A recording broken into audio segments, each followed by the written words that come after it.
Food fear. Now it's here. And for suspect sheep in New England, it's a death sentence. A CBS exclusive. The United States kicks out dozens of Russians in the wake of the FBI spy scandal. Power disruptions take a heavy toll on California businesses. Some are threatening to leave. And Eye on America. Can he beat the odds and keep the Senate even?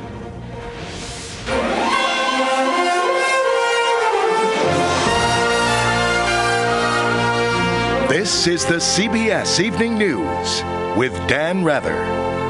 And good evening. Dan is off tonight. I'm John Roberts. It happened again today. More countries began taking drastic measures to strengthen real or potential weak links in the global food chain. And for the first time, the United States is one of those countries.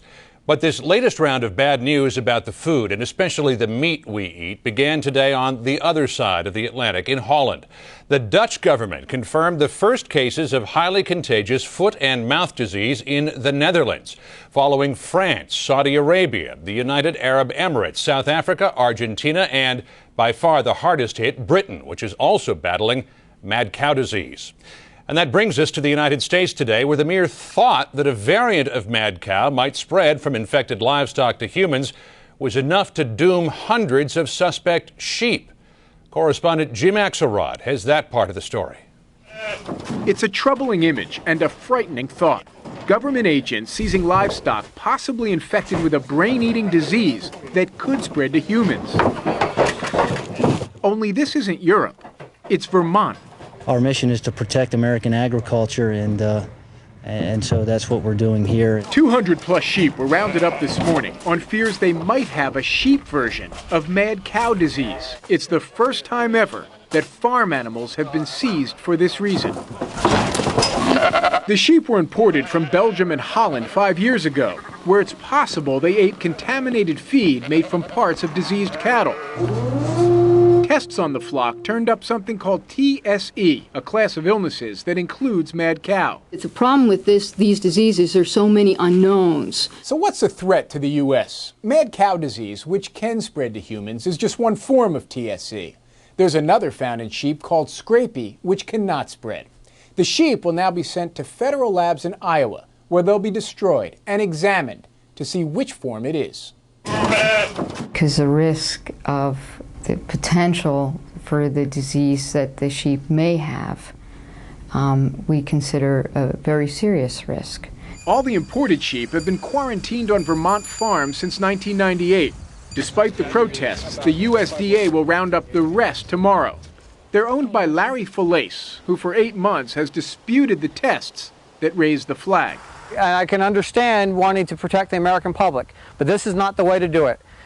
Killing a flock of perfectly healthy and valuable sheep is not the way to protect the American public, and they know it. But it's the unknown that's commanding center stage tonight.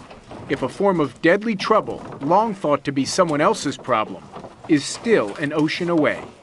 Jim Axelrod, CBS News, New York. And it's across the ocean we have to go to fully appreciate the situation that forces U.S. officials to take such drastic action before there's proof of a threat.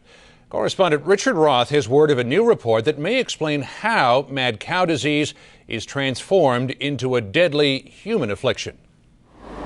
What put the quaint and leafy village of Queneboro on the map was a pattern of fatal illness, a cluster of 5 cases of the human form of mad cow disease called variant CJD. The youngest victim was 17, the oldest 34. Pamela Bayliss was right in the middle, 24 years old when she died from the sickness that destroyed her brain and nervous system. But exactly how she got it, says Pamela's father, has been a mystery. And we know that obviously they caught it from cattle. But what we don't know is the bit in between is how they caught it. The report released today in Queneboro rules out drinking water and school meals as a link among the small town's 5 victims, and concludes the probable cause was at the butchers, a traditional method of butchering whole carcasses, now stopped, that could have allowed infected brain tissue to contaminate cuts of beef all the victims ate. What we cannot say is whether anybody else has been exposed. If other people have been exposed, we cannot say whether they may or may not be incubating the disease. Because the infectious agent is thought to be a difficult-to-destroy bit of protein called a prion, British health authorities are implementing new precautions. In hospitals, for instance, routine tonsil surgery now must be done with disposable instruments. But the government here insists Britain's meat supply is safe because it says the meat industry, where the problem began, is now so tightly regulated. Richard Roth, CBS News, London. Dramatic and hard-hitting U.S. retaliation tonight in the case of FBI agent Robert Hanssen, accused of spying for Russia. In this CBS News exclusive, national security correspondent David Martin reports the United States has acted on a scale reminiscent of the Cold War days. A month after FBI agent Robert Hanssen was arrested for spying for the Kremlin, the U.S. retaliated today by expelling nearly 50 Russian diplomats suspected of being intelligence officers. This afternoon, the Russian ambassador was summoned to the State Department and told by Secretary of State Powell the suspected spies had to leave the country. Hanssen, a veteran FBI agent, is being held without bail for allegedly giving the Russians, among other things, 6,000 pages of classified documents and compromising sensitive operations like a tunnel dug under the Russian embassy to eavesdrop on communications. The FBI had identified 6 Russians who picked up documents he left for them in this suburban Virginia park. But at least some of those Russians have already left the country. Officials say today's expulsion uses the Hanssen case as an excuse to reduce the overall number of Russian intelligence officers operating in this country. There has not been a mass expulsion like this since 1986, when President Reagan ordered 80 Soviet diplomats out of the country at a time when there was still no end in sight to the Cold War. The last expulsion occurred 2 years ago, when this Russian was sent packing after he was videotaped by the FBI sitting on a bench outside the State Department monitoring conversations picked up by a bug planted inside one of the building's conference rooms. The Russians immediately retaliated by publicly arresting and expelling a woman who worked for the U.S. Embassy in Moscow. Today's expulsion order does not set a deadline for the Russians to leave, and some could remain in this country for a few more months. It remains to be seen whether Moscow will now expel an equal number of American diplomats. David Martin, CBS News, the Pentagon. President Bush today outlined his idea for a patient's Bill of Rights, addressing a convention of cardiologists in Florida. The president rejected a bill that would allow patients to sue HMOs for up to $5 million in punitive damages and seek unlimited compensation for pain and suffering. He signaled support for legislation that puts a cap on damages and puts all cases in federal court. The new Bush administration is moving quickly to undo environmental regulations of the Clinton administration. The latest action is withdrawal of a rule calling for sharp reductions of arsenic levels in drinking water. CBS News Chief Washington correspondent Bob Schieffer has the real deal on the Bush rollbacks. Bob? Well, John, the president's decision to cancel those new restrictions on how much arsenic there can be in drinking water drew a stinging rebuke from the Senate's Democratic leader. He called it baffling. The level of arsenic that the administration now will tolerate in water is 10,000 times the amount that is tolerated in food. And the National Academy of Sciences has said that the likelihood of cancer at that level is around 1 in 100.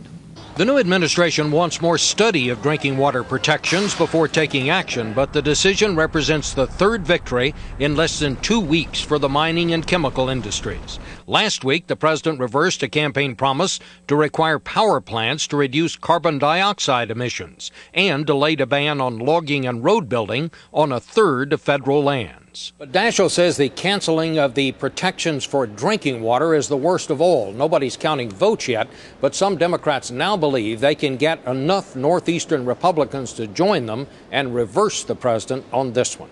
John. Bob Schieffer on Capitol Hill. Thanks. The constant threat of rolling blackouts has Californians always living on the edge of darkness. So far, the electricity shortages have been a massive inconvenience. But as Bill Whitaker reports tonight, some businesses have started thinking about survival. I can have an engineer come out. It seems the only business not cursing California's energy woes is this supplier of backup generators near L.A. Probably quadruple in orders, if not more, maybe 10 times more. The reaction of other businesses? Anger to frustration. That's change. No register not working. At this Beverly Hills Ford dealer, jobs were left up in the air. The utilities promise it's going to get worse. If it goes on in the summer months, it's going to cost me maybe hundreds of thousands of dollars, which then I'll be really upset. Blackouts aren't just costly, but sometimes dangerous. At Roche Labs in Palo Alto, chemists were working on a new osteoporosis drug Monday. The lights go off and the hood goes off, and then it's not safe to work in the lab anymore because of the ventilation situation. Business was disrupted in energy-hungry Silicon Valley, but executives are keeping up a sunny face. And it's certainly not in any permanent way interfering with our ability to get the job done. Worried about Wall Street. In Silicon Valley, we've had quite a few stage 3 alerts, which sometimes can alarm shareholders and overly concern some folks that hold stock in companies. The irony is, right now, California's economy is robust, but the fear is more blackouts could short-circuit the boom. By one estimate, over 14 days in January, blackouts cost the state $2.3 billion. Yeah, here you are, at once the most advanced economy in the United States, and also a third world economy in that you don't have reliable electricity. Which is a must for ReadyPack. The produce packager employs 1,200 workers near LA and needs constant refrigeration. And if the power picture worsens? Well, our only choice then would be shut our operation down. We will not put a product on the marketplace that does not meet our quality standards and does not meet up to the expectations of our consumers. So some firms are considering moving out of state if things get worse, and other states aren't waiting. They're already making their move. Bill Whitaker, CBS News, Los Angeles. Coming up next on the CBS Evening News, the air war between Boeing and Europe's Airbus. And later, Eye on America, the Strom Watch. Condor. As he goes, so goes the Senate.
On the CBS Market Watch, the Wall Street Journal reports Procter & Gamble, faced with declining sales, may cut as many as 20,000 jobs worldwide. That news helped drag stock prices lower today. The Dow closed down 233 points. Also weighing on the market, a bigger than expected jump last month in consumer prices. So far this year, inflation is running at 5.6%. That's more than 2 points higher than last year. 3 weeks after the earthquake, Seattle got another big jolt today, this time from its biggest employer. Boeing is going. It's moving its headquarters, anyways, from the Emerald City to a new location yet to be determined. Boeing's manufacturing plants will remain in the Seattle area. The headquarters move is all part of a restructuring to help Boeing survive some of the toughest competition in its history. Bob Orr has our report on that. It used to be when you bought a ticket to fly, you were almost always booked on a plane made in America, most often a plane made by Boeing. Then along came Airbus. The European consortium, born 30 years ago, is now selling nearly as many new planes as Boeing. Some U.S. airlines like Northwest and U.S. Airways are replacing older Boeing planes with short-haul Airbus jets. Airbus has already been successful in winning a sizable share of the smaller jet market. But when this airplane rolls off the assembly line here in Toulouse, France, Airbus will take aim at Boeing's king of the long haul, the 747. Airbus's newest A340 will nearly match Boeing's legendary jumbo jet in range and capacity. Is Boeing vulnerable? Yes, I think the 747 is a weak link not just for Boeing, but for the U.S. aviation industry in general. Aviation analyst Richard Abulafia says after decades of dominance, the 747 is ripe to be challenged. It's been in service for over 30 years. It's a relatively old design. But that's not the way Boeing chief Alan Mulally sees it. The fundamental airplane every year is improved. And so when you look at a 747 today, when you see one land, it has 30 years of technical innovation. Boeing is so committed to the 747 that it's now trying to find buyers for an all-new stretched version. We're talking about a little bit larger 747s that could carry a few more people, go a little further in range. Boeing also is updating its sleek 777, so it will be able to fly farther than all other planes. Airbus, meanwhile, is raising the stakes even higher with this double-decker giant set to debut in 5 years. Backed by cheap government loans, Airbus is selling some planes at a huge discount, an option Boeing can't afford. So what you're saying is the governments subsidize Airbus? Absolutely, to a very great extent. Airbus counters Boeing gets government help from defense contracts. In any case, airlines are having a field day, playing Boeing against Airbus, driving down costs by putting new passenger-pleasing jets in the skies. Bob Orr, CBS News, Toulouse, France. A major workplace ruling today from the United States Supreme Court. The court ruled 5-4 that employers may force workers to take job-related complaints to arbitration instead of to the courtroom. Workers in arbitration forfeit certain rights, and appeals and damages are often limited. And in a ruling based on constitutional protection against unreasonable searches, the court said public hospitals may not test a pregnant woman for drugs and give results to police without the woman's consent. The South Carolina hospital at the center of the ruling argued it was trying to prevent women who had used crack cocaine from harming their fetuses. Up next, Eye on America. Tonight, Survivor. Phil Jones, next with a living legend. Okay. The CBS Evening News and tonight's Eye on America segment are sponsored by Tylenol. Take comfort in our strength.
CBS malnutrition, dehydration. Hard-hitting investigations from the best team in the business. Eye on America, only on the CBS Evening News with Dan Rather. What's the best way to protect the elderly from the flu? According to a major new study out of Japan, it's by vaccinating school children, the age group most responsible for spreading flu. The study in the New England Journal of Medicine found that when Japan phased out the child vaccination program, flu death rates among the elderly rose. An American male born in 1902 could expect to live 48 years. Well, the subject of tonight's Eye on America has smashed the actuarial tables, beating the odds 2 times over. And now, the balance of power in the United States Senate may be riding on his longevity, as Phil Jones reports. How you doing? How you feeling? Fine. Good? Fine. 98-year-old Strom Thurmond's health is watched daily by both Republicans and Democrats. If Thurmond, a Republican, were to resign or die, his successor would be named by the South Carolina governor, who's a Democrat. The Senate's now 50-50. It's really close. That's right. You know, one person goes and you know, the whole makeup of the Senate changes. So it's important for me to stay on. Huh? So you got to stay alive, huh? I said it's important for me to stay on. It's his frailty and visible moments of confusion that fuel speculation that he's near the end. Recently, he forgot Senate procedure and opened the Senate with the pledge instead of a prayer. Senator come to order. Sons of Kyle, and now Jack did to lead the Senate the Pledge of Allegiance. Concerned about episodes like this and too much stress, the Republican leadership has urged Thurmond to take it easier. But Thurmond can also have his good days, like the one when he took the oath to be the Senate's president pro tempore, which puts him third in the presidential succession line. He didn't miss a beat. On which you're about to enter. I do, and always have. With aides at his side, Strom Thurmond has made it to the Senate floor for every vote this year. But his chairs in committee hearings have been empty far more than they used to be. You read all these stories about how, you know, you're not going to finish out the term and all that business? Yeah, they got me 1 foot in the grave.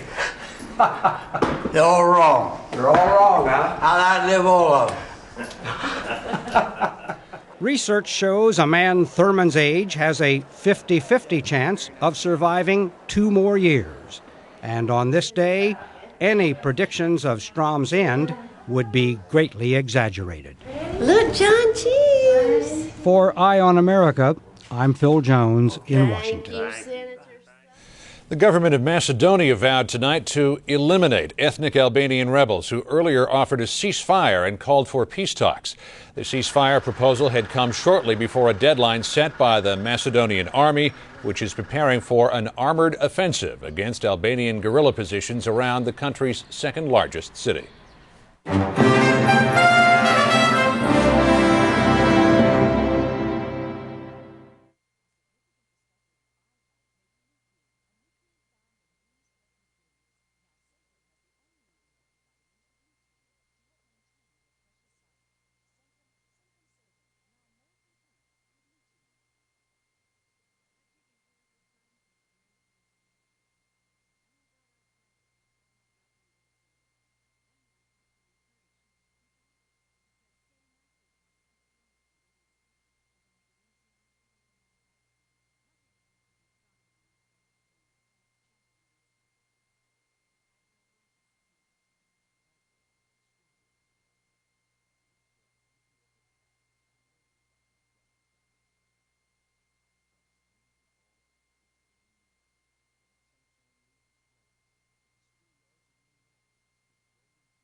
We want to introduce you now to what scientists say is one of your oldest relatives, and mine too. It's the fossilized skull of an ancient proto-human found in Kenya by a team sponsored by National Geographic. At 3.5 million years old, it's about the same age as the famous human ancestor called Lucy. But this newer find looks very different from Lucy, with a flatter face and smaller teeth, and scientists say he or she could represent a whole new branch on our human family tree. Someone else to invite to Easter dinner. And that's the CBS Evening News for this Wednesday. Dan Rather will be along at 10/9 Central Time with a Wednesday edition of 48 Hours. Susan Spencer has a preview. Here in the wilds of Borneo, the ultimate endurance test. Charlie is a recovering addict. This couple is risking their marriage. My marriage is over, and you just don't care. Survival of the fittest. Later on 48 Hours. For Dan Rather, I'm John Roberts, CBS News in New York. Thanks for joining us. Have a good night. For news 24 hours a day, CBS.com on the internet and on our interactive partner, America Online at keyword CBS News.